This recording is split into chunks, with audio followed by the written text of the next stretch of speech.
কাঁচামরিচ পেঁয়াজ লবণ আর একটু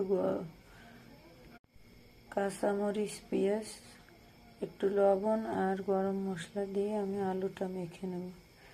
সাথে দিয়ে দেবো এখন দিয়ে দেবো 2 পিস পাউরুটি।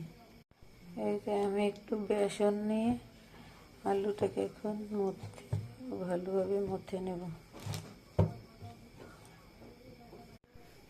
এইভাবে আমি সবগুলো রোল করে নেব। সবগুলো আমি বানিয়ে নেব।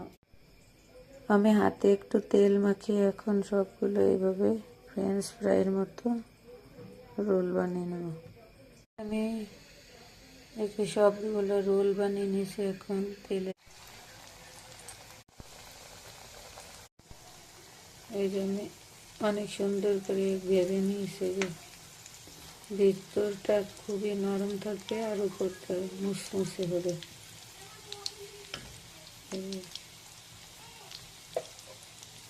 হালকা একটু ভেঙে গেছে।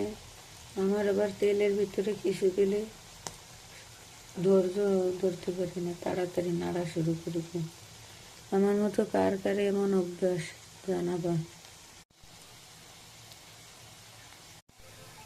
এই কিছু ছেলে আবার এসে বললো আমাকে চিকেন বল বানিয়ে দাও, তাই আর কি। চিকেনের তো বালাই নাই। এই দেখো এইটা দিয়ে আমি চিকেন বল বানিয়ে দিছি। তৈরি হয়ে গেল আমার সুন্দর পটেটো সসেস। কেমন হয়েছে?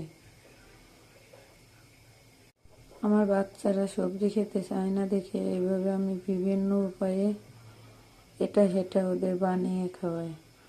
যাদের বাচ্চা আছে তারা এইভাবে বানিয়ে খাওয়াতে পারেন।